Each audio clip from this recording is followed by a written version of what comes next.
Mayor Adams is devising a plan to get lawmakers to pass federal, state, and local laws to restrict where gun owners can take their weapons. CBS 2's political reporter Marcia Kramer says the mayor is trying to get ahead of a possible Supreme Court ruling that he says is giving him nightmares.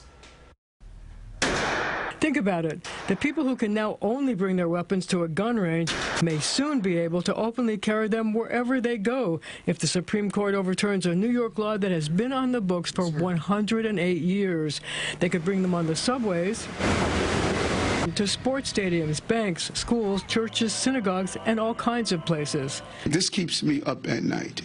If this right to carry goes through the Supreme Court and becomes the law of the land, can you imagine being on the 4 train with someone having a 9mm exposed?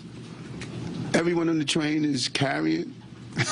This is not the Wild Wild West. And because the Supreme Court is expected to soon rule on New York's currently restrictive carry laws, Adams is trying to get ahead of the curve. He says he's already reaching out to officials in other cities to craft a joint response. We want to build up a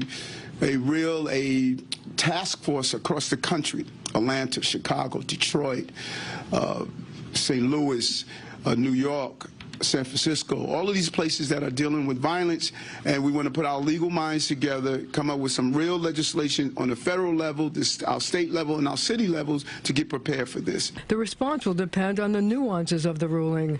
New York officials hoping the court allows exceptions for so-called sensitive places. That would allow the state legislature or the city council to pass laws preventing people from bringing weapons into businesses, schools, mass transit, even Times Square. Signs like these, "No loaded guns in Arizona, no weapons allowed" from New Hampshire, could pop up here. People hear of this right to carry, you should focus on it. The issue came up during a news conference on gang violence and the steps the city is taking to deal with the expected summer increase in bloodshed. The mayor says that, as usual, he is putting officers regularly assigned to desk duty back on the street. He said the NYPD will also beef up subway security. Governor Hochul will have to call a special session of the legislature for any state changes. I'm Marcia Kramer, CBS 2 News.